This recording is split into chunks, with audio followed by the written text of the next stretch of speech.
Non mais regardez ça, c'est même pas droit, c'est n'importe quoi mes cheveux. Oh là là. Hello les amis, j'espère que vous allez bien. Bon, faites pas gaffe à mes cheveux, je les ai fait à l'arrache. Bon, c'est pas très symétrique, c'est pas grave, on s'en fiche. Je trouve que c'est une coupe de cheveux qui va, franchement, qui va bien aux autres. Mais dès que c'est moi qui le fais, franchement... ça me va pas du tout, en plus je l'ai fait à l'arrache. J'espère que vous allez bien. Alors aujourd'hui, attendez, je viens de recevoir un message de Whitney. Whitney, tout à l'heure je te réponds. Bisous. Alors aujourd'hui on se retrouve pour une nouvelle vidéo où on va tester ensemble du make-up, des nouveautés, mais pas que. En fait j'avais envie de vous faire une vidéo avec du maquillage que l'on retrouve sur Haiti. Voilà, que vous n'ayez pas besoin de commander sur internet comme moi je peux le faire très souvent. Je vais vous montrer qu'avec les magasins et les boutiques que l'on a ici sur Haiti, on peut faire de super make-up. Il y a un peu de tous les prix, il y a un peu de toutes les boutiques, notamment mes deux boutiques fétiches qui sont Pulp, évidemment Pulp Tahiti avec Moetia. J'ai fait une vidéo avec elle, n'hésitez pas à aller voir son parcours. Pulp qui se situe à Tournois est une boutique où vous pouvez acheter des produits cosmétiques, du skincare, du maquillage de toute marque. Et la particularité de chez Pulp, c'est qu'elle ne prend du make-up uniquement que s'il est cruelty free, donc qu'il ne soit pas testé sur les animaux. Ensuite, j'achète énormément, je me ruine également aussi sur Blushbox. Alors Blushbox, si vous ne connaissez pas, c'est une boutique en ligne que vous retrouverez uniquement sur Instagram. Pour y aller, c'est très simple, il vous suffit d'avoir un compte Instagram et d'aller sur la page d'accueil et de cliquer sur le lien et vous tomberez directement sur la boutique en ligne. Et c'est très facile, vous mettez dans votre panier ce que vous souhaitez et ensuite vous êtes livré en 24 heures tout au plus. Et surtout, vous pouvez payer à la livraison, c'est juste génial. Et ensuite, j'achète également un peu de make-up en pharmacie, ça m'arrive de temps en temps, et également à Carrefour. Donc voilà les 4 boutiques. Et ah oui, j'ai oublié aussi MAC, évidemment, MAC et Beauty Success de temps en temps quand j'y vais. Donc voilà, si la vidéo vous intéresse, c'est... Voilà, alors on s'est rapproché un petit peu. Non mais horrible, j'ai l'impression que là, de là où vous êtes, vous pouvez voir tous mes pores. Vous pouvez même voir mes poils de nez. Horrible. On va commencer par les yeux. Et pour ça, je vais utiliser ma base à paupières de chez P. Louise. Et je vais appliquer ça avec un petit pinceau. Même pour mes pinceaux, j'ai décidé d'utiliser des pinceaux que j'ai achetés localement. Et d'abord, je vais vous présenter un petit set de pinceaux de chez Morphe en collaboration avec Jack & Hills, que j'avais eu dans cette magnifique trousse argentée. Il me semblait qu'il y avait 5 pinceaux uniquement dedans, je suis plus certaine, mais ouais, il me semble que c'est ça. De toute manière, vous aurez les prix et tous les renseignements dans la barre d'infos, qui est soit au-dessus de la vidéo si vous regardez via Facebook, soit en barre d'infos en bas si vous regardez mes vidéos via YouTube. Je vais essayer de me tourner au maximum pour que vous puissiez voir tout. Si vous n'avez pas de base à paupières, ce n'est pas grave, vous pouvez utiliser votre anti-cerne qu'il faudra poudrer par la suite. Une base à paupières toute faite comme celle de chez P. Louise, c'est tout simplement de l'anti-cerne avec un peu de poudre libre. C'est ce qu'utilisent beaucoup les maquilleurs pour ne pas perdre de temps. C'est un 2 en 1. Ça permet d'unifier la paupière, de camoufler les petites ridules et les petites veines que l'on pourrait avoir sur la paupière. Donc voilà, ça ressemble à ça. Si vous comparez avec cet œil là, vous voyez qu'ici j'ai pas une paupière très uniforme, alors que là c'est la même couleur. Partout on va pouvoir travailler sur une toile vierge. Donc pour aujourd'hui, on va utiliser une nouvelle palette. Alors quand je l'ai vue sur le site de Blushbox, je me suis dit non, ne craque pas Nani, ne craque pas Nani, tu as déjà plein de palettes dans ta collection, c'est pas possible, ne la prends pas. Ben, ma volonté, elle n'est pas très puissante, je vous assure. Donc du coup, je me suis pris une nouvelle palette. C'est une palette de la marque Simple Beauty. C'est la The Equalizer Palette Volume 2. Alors, je connais pas grand chose sur cette marque. Tout ce que je peux vous dire, c'est que c'est une marque qui est cruelty free et vegan. À l'intérieur, il y a 30 fards de 1,5 g chacun. C'est vraiment très bien. Est-ce que vous êtes prêts à voir la beauté? Voilà la palette. Elle est juste magnifique. Je l'adore. Je l'aime trop. Elle est trop belle. J'ai pas pu résister, franchement. Et à l'intérieur, vous avez un grand miroir. Et donc, la palette se compose de 15 fards mat et de 15 fards irisés, métallisés, scintillants. Je vais juste vous swatcher quelques couleurs. Alors, celui-ci, tout d'abord, que je trouve just wow. Et en fait, c'est un duochrome. Il y a à la fois des paillettes mauves et des paillettes un petit peu bleutées, gris, en fonction de la luminosité. Et il est super crémeux, super onctueux. Et ensuite, vous avez ce fard qui est là, qui fait blanc dans le pan. Et en fait, c'est un joli mauve lilas. Pareil, duochrome, en fonction de la luminosité, vous aurez soit un reflet mauve, soit un reflet doré. Si vous pouviez voir ce que je vois, parce que là, on ne voit pas vraiment avec tous mes éclairages que j'ai devant moi, je trouve que ça ne ressort pas forcément. Donc quand j'ai vu cette palette, je me suis dit, wow, il me la faut, je l'aime trop. Donc aujourd'hui, on va la tester et je vais vous donner mon avis. Donc, on va partir sur quelque chose d'un petit peu charbonneux. Alors, je vais prendre un pinceau boule de la marque MAC, le 219S. Je vais utiliser la couleur Love qui est ici. On a l'impression que c'est un marron. Mais en fait, c'est un marron mais avec des sous-tons un petit peu mauve. Très joli. Alors, c'est une couleur que je vais venir poser ici en extérieur. Et que je vais venir poser également à l'intérieur. J'ai préféré commencer par les yeux parce que je sais pas trop si la palette elle est poudreuse ou voilà ou pas. Voilà, et ensuite je viens relier les deux couleurs dans le creux de paupière. Et sans rajouter de matière, je vais venir estomper les bords. Et vous voyez, je viens laisser le centre libre pour pouvoir placer ensuite un fard irisé. Voilà, et ensuite je vais prendre une autre couleur. Je vais prendre la couleur Comfort ici, qui est un joli violet un petit peu rose. Et je vais utiliser un tout petit pinceau estompeur de chez Cosette, le S185. Alors celui-là, je me le suis acheté à cause de Sissy Bloom. Voilà, elle m'a convaincue de l'acheter parce que c'est un pinceau estompeur qui est super fin, comme vous pouvez le voir. Et quand on a des petites paupières comme moi, et en plus tombantes par-dessus le marché, je ne peux pas prendre de grands pinceaux pour estomper, sinon je vais déborder et je vais remonter sur l'arcade sourcilière et c'est ce que je ne veux pas. Je vais venir dégrader la couleur précédente. Je vais essayer de placer mon pinceau juste au-dessus. Et je vais venir faire des petits mouvements circulaires pour estomper les deux couleurs entre elles. Je viens également placer le fard en extérieur et je viens dégrader. Et j'essaye de ne pas trop remonter. Franchement, palette qui pour l'instant est hyper pigmentée. Je n'ai pas de chute pour le moment, donc RAS, tout va bien. Et les deux couleurs entre elles se dégradent super bien. Je vais reprendre de la couleur précédente pour venir intensifier encore une fois. Et je viens encore une fois réestomper sans rajouter de matière. Mais vraiment génial ce pinceau. Si vous avez des petites paupières comme Sissy et moi, franchement ça peut être l'idéal pour vous. Voilà, et ensuite je vais reprendre encore un autre petit pinceau. Celui-ci, ça va être celui de chez Morphe, le M506. C'est un set de pinceaux de James Charles en collaboration avec Morphe. Je vais prendre la couleur Day qui est un rose un peu plus clair. Et je vais venir encore une fois estomper les bords en essayant encore une fois de pas trop remonter sur l'arcade, mais là ça se rétrécit de plus en plus. Voilà, et quand vous êtes satisfait, c'est bon, c'est good.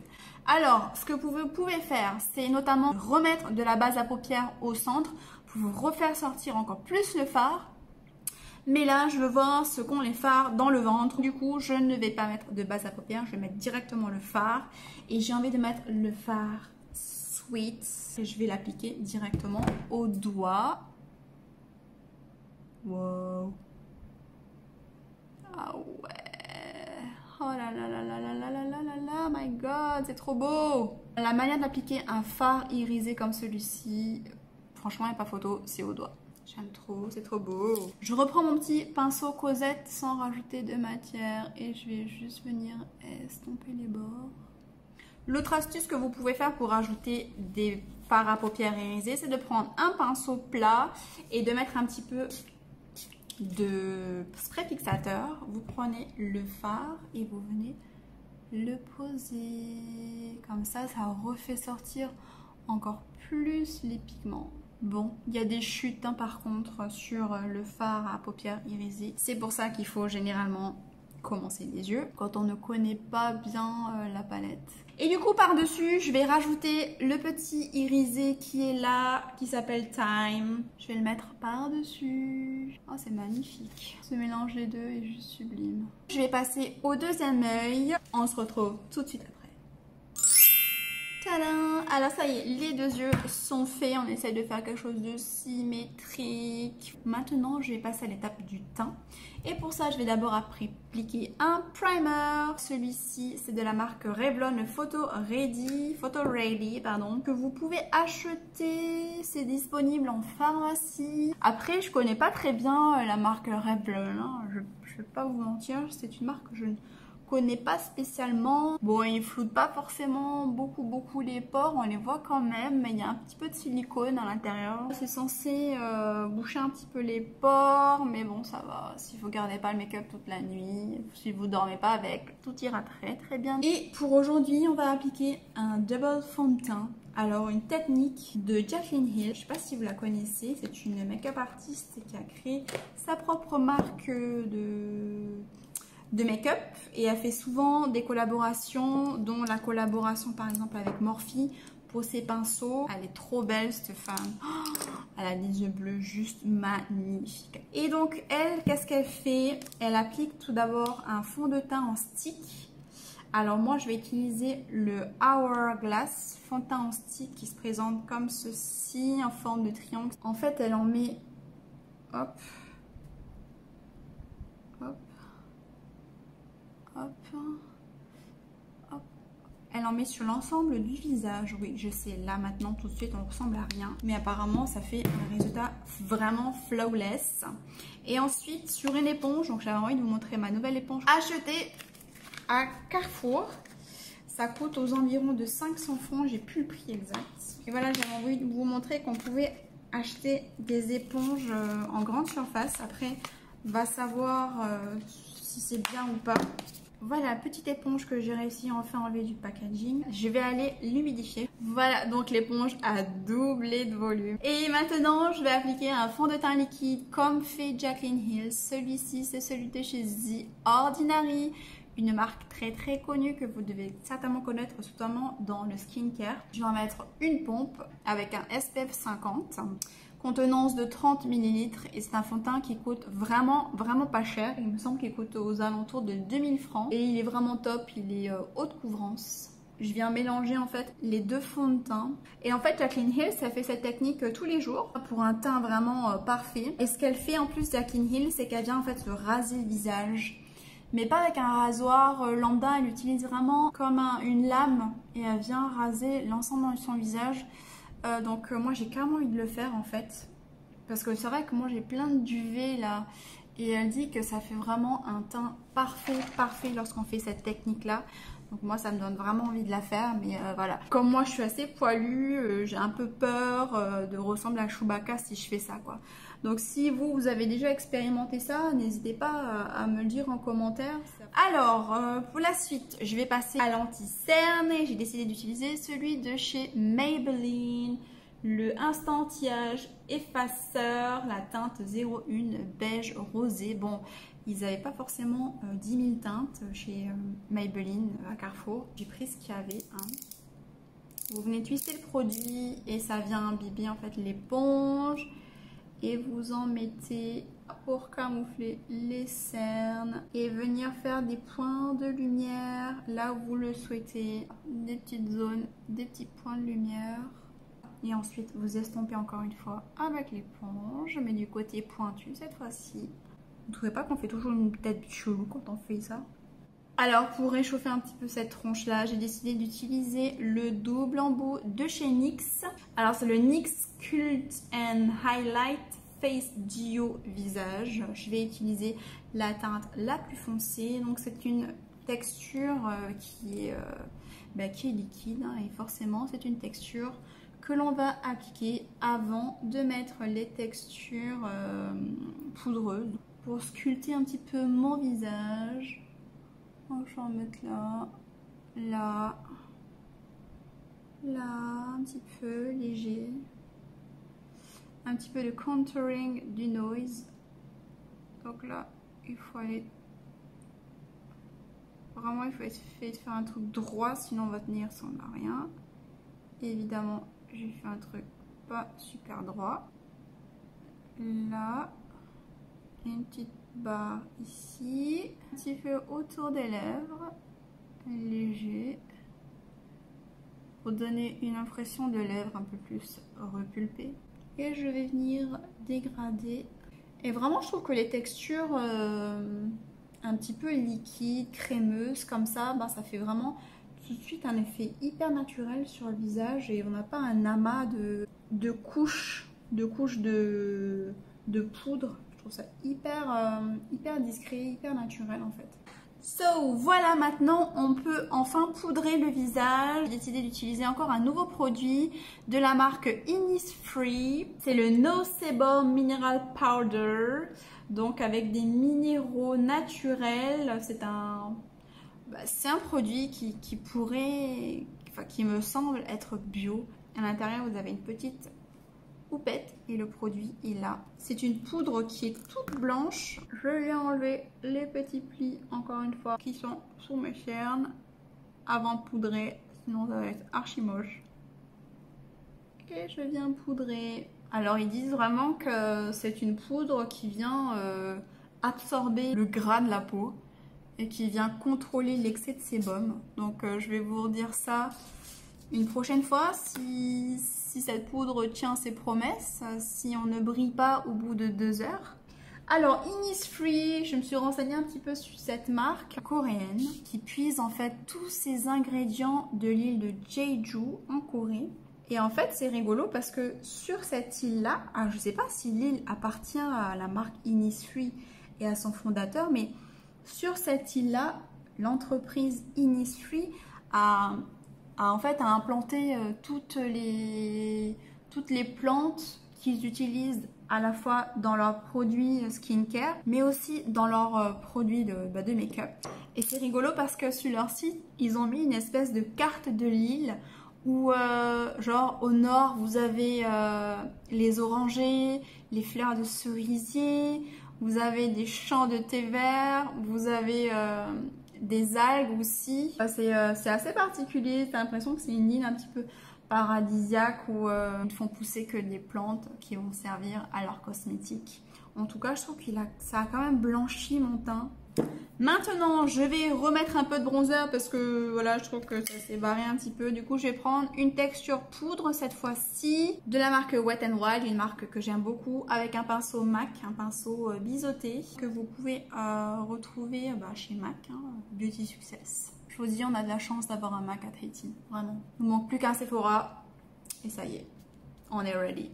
Franchement, si vous n'avez pas de bronzer mais que dans votre palette il y a un marron, n'hésitez pas à tester, à jouer avec les palettes, comme dirait ma copine Davina. Ensuite, je vais mettre un petit peu de blush, celui de chez MAC, la teinte Coppertone. Je vais utiliser cette fois-ci un pinceau de chez Audrey Bodylist et je vais le juxtaposer en fait au bronzer que j'ai mis juste avant.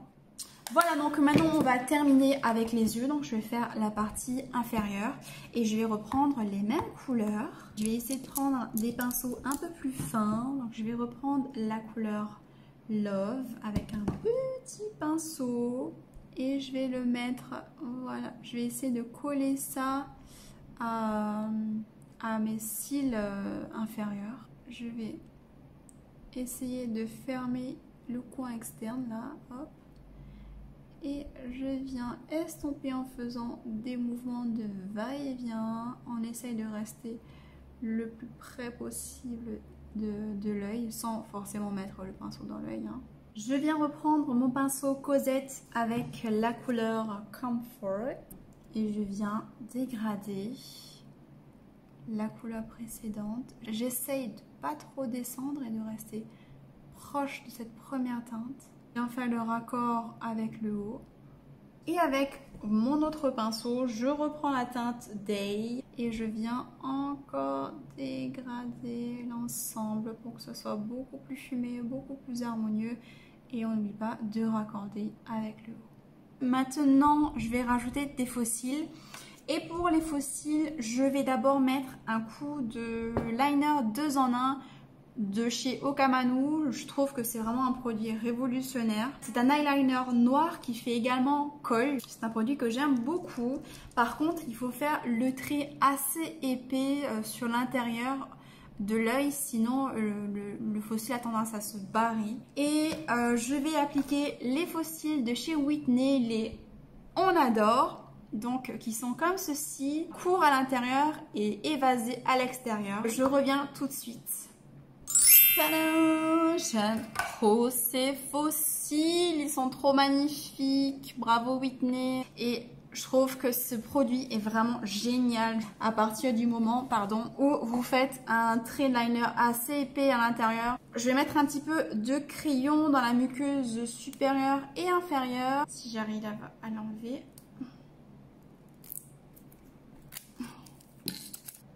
Je me dis que j'aurais peut-être dû faire ça avant de mettre les faux cils quand même, hein. Ça aurait été plus logique. Hein. Oh bah il est top ce petit crayon noir, il marque super bien. Waouh, j'aime trop. En plus, il ne transfère pas sur la muqueuse inférieure. J'aime trop. Et pour la muqueuse inférieure, j'ai envie d'appliquer un petit beige. Celui-ci, encore une fois, c'est de la marque NYX. Voilà. J'aime trop les crayons NYX. Franchement, c'est des crayons tout petit prix et qui sont vraiment géniaux. Allez, pour les yeux, je vais mettre un petit peu de mascara. Encore une fois, on part chez Maybelline The Colossal Go Extreme Volume. Et en fait, je vais en mettre pour faire un raccord en fait entre mes vrais cils et les faux cils. Pour les yeux, c'est fini. Je pense que là, c'est good. C'est charbonneux, c'est assez chargé comme ça.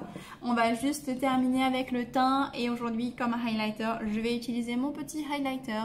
Le nouveau que j'avais eu, je l'avais présenté la semaine dernière. C'était un duo en fait avec un gloss de chez Fenty Beauty. Ouh, ouh, il est trop beau. On mettra un petit peu sur le nez. Et je vais mettre un petit peu de highlighter également en coin interne. Il est vraiment très très joli ce highlighter là. Et à ce qui me reste, je vais en mettre sous l'arcade sourcilière pour apporter une petite touche de lumière. Je l'aime trop cet highlighter là. Et pour les lèvres, j'ai décidé d'utiliser un nouveau rouge à lèvres de Whitney Makeup. Oui, de sa nouvelle collection. Et c'est la teinte la plus jolie, la Whitneylicious. Donc voilà pour le look final. Désolée, il fait presque nuit chez moi. J'espère que ça vous plaît. Alors, quoi vous dire sur les nouveautés que j'ai pu tester aujourd'hui? Tout d'abord, la palette Simple Beauty, très jolie palette de 30 fards à paupières qui a un bon rapport qualité-prix. Je trouve que c'est des palettes, voilà, les Simple Beauty me coûtent vraiment pas cher. Il y a un excellent ratio entre les fards mat et les fards irisés puisqu'il y en a 15. Très belle palette, très pigmentée que j'aime beaucoup. Les fards irisés au milieu là sont juste sublimes. J'aime beaucoup cette palette. Elle est out of stock il me semble sur Blushbox, donc n'hésitez pas dès qu'elle revient en stock à vous la procurer. Elle est juste superbe. Notre produit que j'ai testé aujourd'hui, c'est l'highlighter de Fenty Beauty. Il est trop magnifique, je vous le recommande. Il est hyper scintillant. Voilà. C'est devenu, je crois que c'est mon nouveau chouchou, ce petit highlighter. Voilà ce que je peux vous dire sur les nouveautés. Les autres produits, si vous suivez ma chaîne, normalement vous les connaissez déjà. Voilà, si la vidéo vous a plu, n'hésitez pas à mettre un petit pouce, à la liker. N'hésitez pas à liker également ma page Fenty Beauty, ça m'encouragera à continuer un petit peu ma page, à vous partager tout ce que je sais. J'ai également une page Instagram, je vous mets tout ça là juste en bas de la vidéo. J'ai également un petit compte TikTok où je fais quelques vidéos de temps en temps, des choses un peu différentes de ce que je peux publier sur cette page. N'hésitez pas également à vous abonner à ma page YouTube. Moi, je suis personnellement vraiment une grande fan de YouTube. C'est là généralement que je regarde toutes mes vidéos de toutes mes youtubeuses préférées. Et pour toutes celles qui me posent la question par message privé, est-ce que je maquille? Est-ce que je vends des produits? Non, je ne vends pas de produits. C'est une page de partage. Et bah oui, évidemment, ce serait mon plus grand rêve d'ouvrir un magasin style Sephora ici, mais ce serait juste mon rêve de pouvoir faire ça, de pouvoir à la fois aussi vous donner des conseils dans cette boutique, faire des make-up, et voilà, vous proposer des conseils pour éviter d'acheter n'importe quoi. Voilà, moi c'est mon rêve de faire ça évidemment. Et non, je ne maquille pas, je ne suis pas maquilleuse. Par contre, je vous mets en lien juste au-dessus ou en dessous de la vidéo les liens des make-up artistes que vous pouvez trouver localement. Je vous recommande notamment Sissi Bleu & Style, c'est ma copine, je l'adore. Au make-up avec Omaka qui est juste pro, juste voilà, juste magnifique. Vous avez Whitney Makeup qui propose également de superbes make-up. Vous pouvez notamment acheter son maquillage et son petit rouge à lèvres. Disponible chez Pulp ou directement avec Whitney. Je vous recommande également TVT Air Makeup qui est une super make-up artiste aussi. Elle avait fait un make-up d'un groupe de danse au Rouge à Tapaïjou en 2019. Oh my god, trop joli. Donc de toute façon, je vous mets tous leurs liens en barre d'infos. N'hésitez pas à les contacter. Moi, je ne maquille pas, je ne suis pas maquilleuse, je suis juste passionnée et je vous partage tout ce que je sais, je le fais gratuitement. Donc encore une fois, n'hésitez pas à liker ma vidéo, vraiment ça me ferait super plaisir et ça m'encourage, ça me donnera de la force de continuer à vous donner tout ça. Voilà, en attendant une prochaine vidéo, prenez soin de vous, je vous fais d'énormes bisous. Nana les filles, à la prochaine!